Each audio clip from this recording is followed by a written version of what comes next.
Aku pengen buktiin aja ke teman-teman aku yang waktu dulu ngebully gitu, bahwa aku bisa lebih sukses daripada mereka. Aku dibully karena jualan sama geng-geng anak kaya gitu. Karena waktu dulu aku harus nyari duit. Image jualan tuh pada saat itu kayak gimana gitu kan. Produk terjual per bulannya itu kita sekarang around 150.000 piece. Kita ada ekspor juga ke Malaysia, Singapura, Vietnam gitu. Kayak aku bisa membuktikan ke mereka bahwa aku bisa lebih sukses gitu.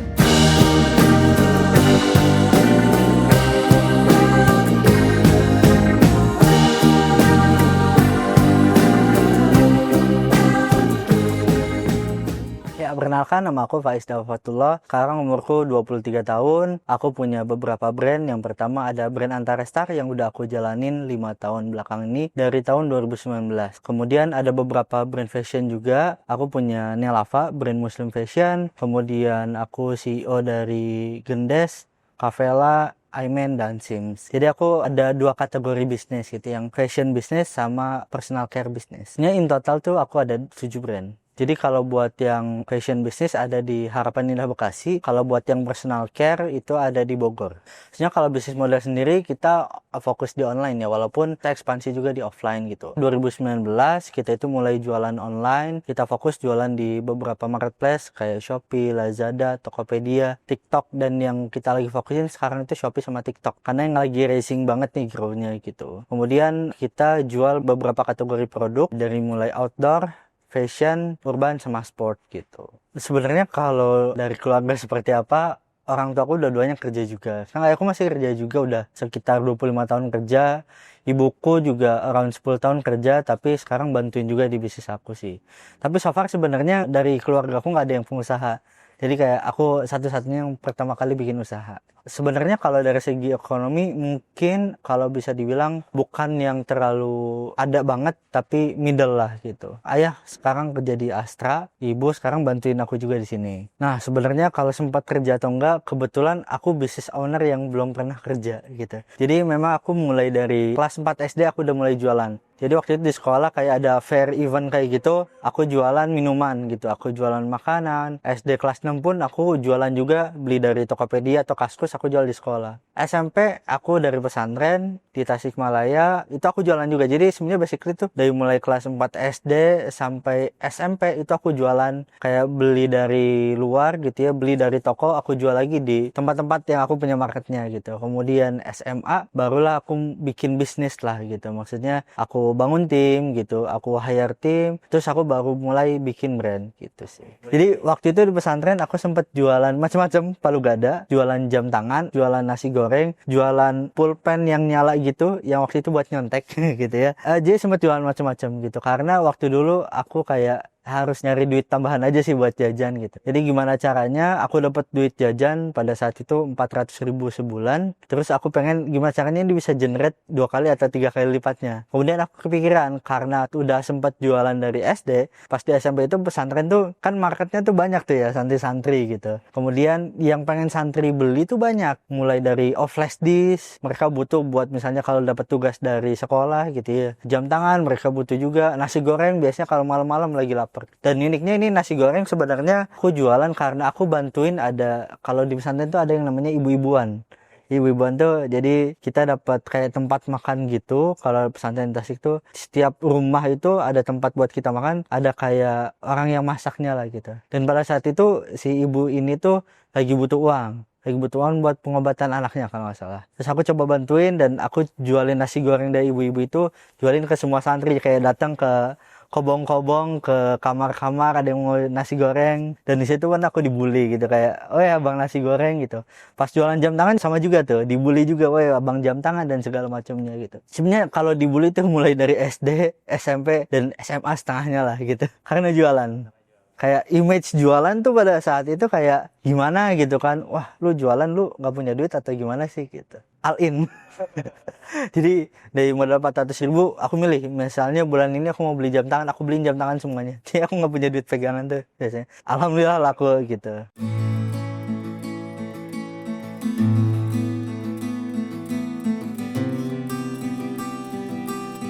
Sebenarnya kalau perjalanan mendirikan Antarestar tuh mulai dari kayak hobi traveling sih. Aku hobi menyendiri ngeliatin alam gitu ya. Maksudnya jalan-jalan naik gunung atau misalnya ke alam-alam gitu. Karena dulu di pesantren juga kan agak lumayan ke dalam tuh Tasiknya tuh. Jadi ada sawah-sawah dan hutan gitu. Suka datang sendirian ke sawah, ke hutan, kemana-mana. Dan waktu itu dari mulai SMP kelas 3 aku suka naik gunung sama traveling. Ketika aku suka naik gunung dan traveling, tapi pada saat itu aku ngerasa kayak belum ada nih brand di Indonesia yang produknya bagus, brandnya bagus juga, dan harganya affordable gitu. Jadi kayak mulai dari situ aku mikir, ini sebenarnya orang yang naik gunung atau orang yang traveling tuh di Indonesia tuh banyak, tapi ini belum ada brand yang match nih gitu. Jadi waktu itu aku mulai coba jualan produk-produk outdoor sih, karena aku ngeliat peluangnya tuh masih banyak gitu, peluangnya masih besar, tapi yang punya brand outdoor tuh belum banyak. Jadi di awal itu uniknya aku jualin kayak non brand gitu lah, produk white label. Produk pertama aku tuh hammock, jadi yang ayunan gantung gitu, aku coba jualin itu di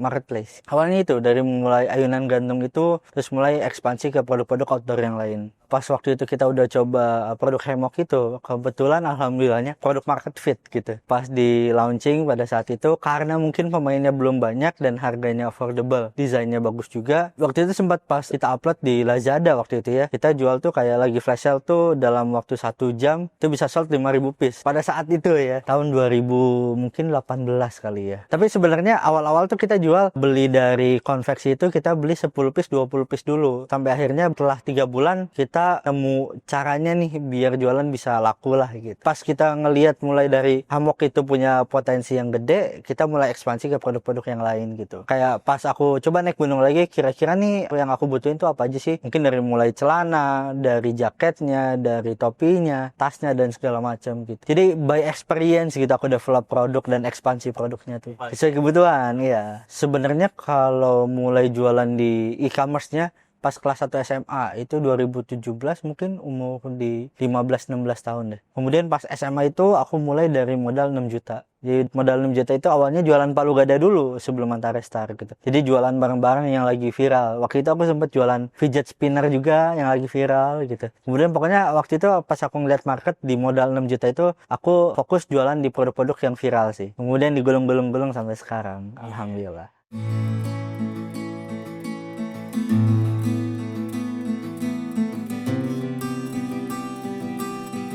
Sebenarnya unique motivation-nya karena dari dulu aku dibully. Aku dibully karena jualan. Pas SD sempat dibully juga sama geng-geng anak kaya gitu. Jadi geng-geng anak kaya itu ngebully aku kayak aku nggak sepunya dia gitu kan. Aku mulai dibully dari waktu itu pas SD aku bawa HP Asia gitu. Yang lain tuh udah pada pakai BlackBerry gitu kan. BlackBerry dan segala macamnya, aku bawa Asia ke sekolah dibully gitu. SMP juga dibully karena jualan gitu. Sebenarnya lebih ke arah kayak aku bisa membuktikan ke mereka bahwa aku bisa lebih sukses gitu. Awas nih gue bisa kalahin mereka gitu.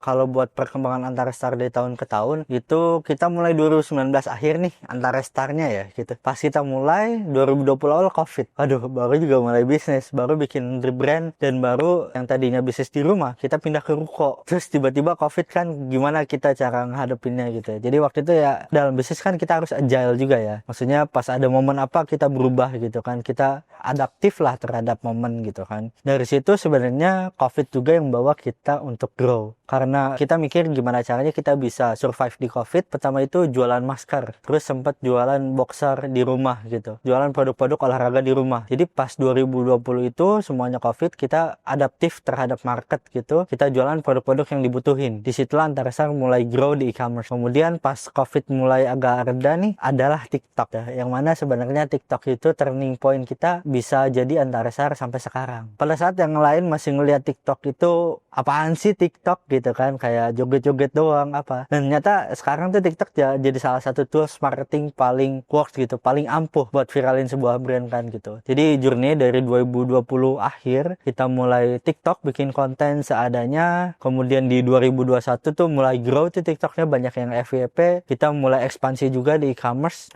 di Shopee sama TikTok kita gedein lagi. Kemudian dari situ kita mulai besar sih. Di tahun pertama itu kita dapat di 20M, terus makin grow sih.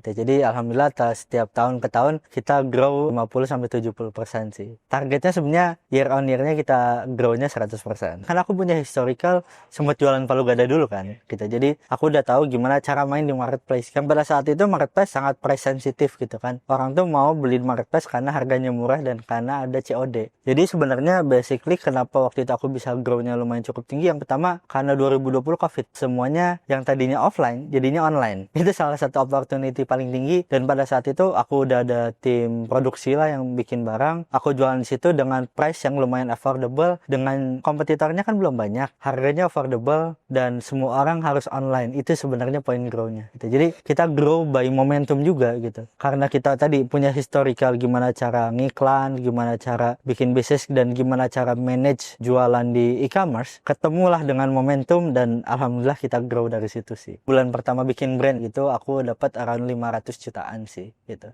Sebenarnya kalau mulai awalnya tuh dihandle semuanya sendirian gitu, tapi pada saat orderan mulai makin banyak, kan waktu itu masih sekolah, jadi aku hire tetangga aku gitu. Jadi tetangga tuh waktu itu ada 2 orang aku hire buat packing orderan sama proses orderan sih. Kemudian makin grow, aku hire content creator karena aku mulai besarnya di TikTok gitu ya. Kemudian dan alhamdulillah sampai sekarang aku punya 140 orang tim, dan produk terjual per bulannya itu kita sekarang around 150.000 piece. Sebenarnya kalau pernah menyangka atau enggak punya perusahaan kayak gini dari waktu dulu tuh nggak nyangka juga sih, karena awalnya kan cuman kayak aku pengen buktiin aja ke teman-teman aku yang waktu dulu ngebully gitu bahwa aku bisa lebih sukses daripada mereka gitu kan. Terus aku ya udah kayak tiap malam aku belajar gimana caranya bangun bisnis, gimana caranya ngiklan, gimana caranya manage people yang baik gitu kan. Aku terus belajar itu dan implement ke bisnis aku sampai grow sampai sekarang sih. Tapi kalau pernah menyangka atau enggaknya, aku nggak pernah menyangka, mungkin alhamdulillah juga sih gitu.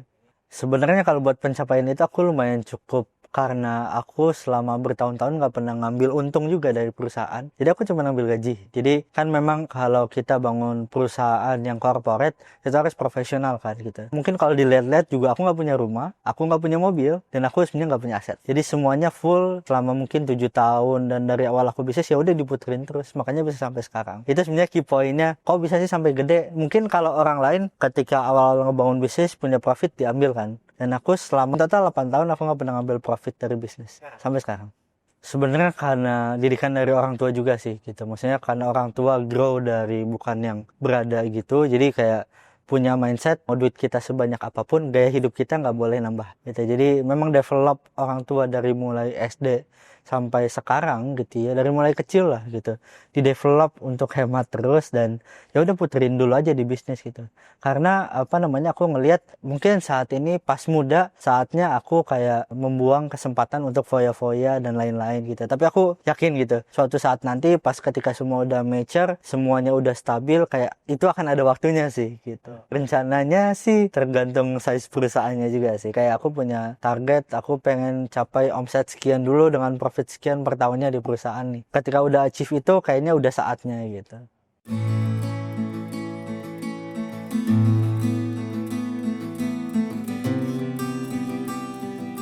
Ada 2 kunci sih sebenarnya. Ini kalau dari yang aku jalanin ya.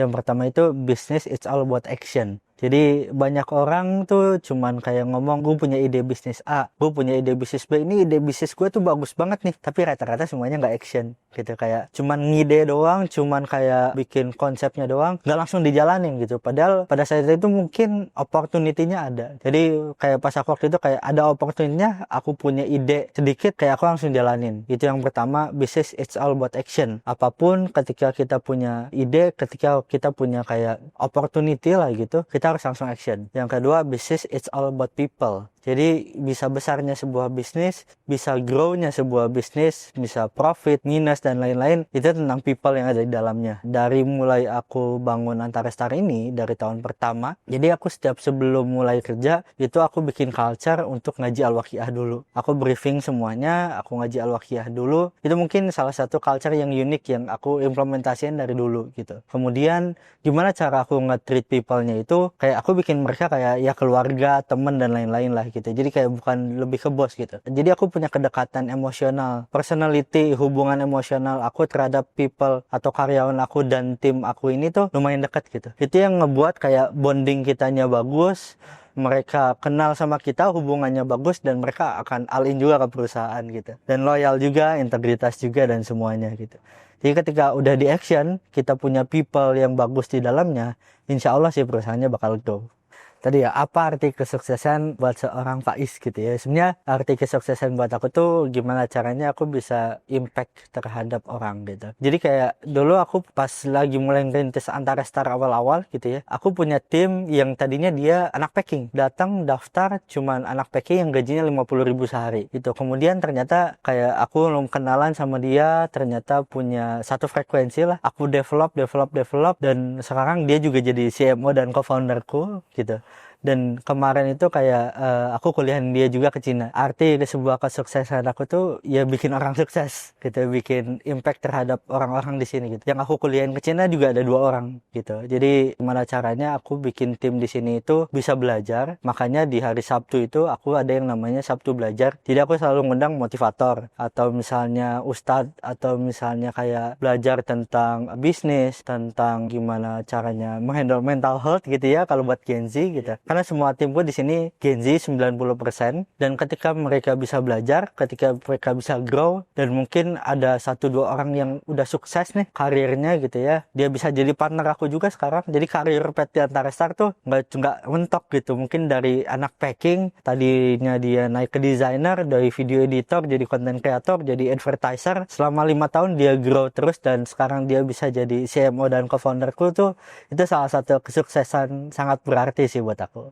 Nah, sebenarnya tantangan terberat yang aku hadapin itu, aku orangnya introvert gitu. Jadi untuk kayak ngomong di depan, untuk manage people sebanyak itu, dan untuk kayak ada beberapa tim aku juga yang umurnya 30-40 tahunan, itu kayak gimana nih cara manage-nya gitu. Itu hal terberat, kayak aku harus mengelawan diri aku untuk mau ngomong di depan, mau manage mereka, mau ngasih ilmu, knowledge kepada mereka, dan mau interaksi sama mereka tuh awalnya cukup susah. Aku biasa sendiri lagi dari mulai SD, dari mulai kecil tuh biasa sendiri, dan sekarang harus menghadapi orang sebanyak ini tuh lumayan cukup struggling sih. Sampai sekarang juga sih itu. Harapan untuk Antarestar ke depannya yang pertama pengen jadi top 1 brand outdoor di Indonesia ya. Karena kita tadinya mau fokus ke online doang, kita juga mau ekspansi ke offline gitu. Jadi sekarang ini udah lumayan ekspansi ke offline. Jadi kita ada di bandara, ada di stasiun, ada di Bandara Jogja, Semarang, Surabaya, di stasiun LRT Duku Atas ada juga, di mall ada juga, dan sekarang ini ada offline flagship pertamanya Antarestar. Kayak pengen nggak semua orang cuma ngelihatnya di online atau di TikTok doang, tapi di setiap kota, di setiap desa dan wilayah itu orang tuh bisa ngelihat Antarestar dengan megang langsung gitu. Kenapa kita mulai ke offline? Karena kita ngelihat opportunity di offline tuh lumayan cukup besar gitu. Kayak orang outdoor atau di fashion industry, ternyata market offline itu lebih dari 50% uniknya. Ketika kita ngelihat opportunity offline di sana, oke guys, kita ekspansi offline deh. Kemudian Antarestar to be-nya ke depannya pengen go global juga sih. Walaupun sekarang udah mulai nih, kita ada ekspor juga ke Malaysia, Singapura, Vietnam gitu. Tapi pengen juga ekspansi globalnya tuh lumayan besar gitu. Targetnya juga di tahun ini tuh kita ekspansi juga di Amazon.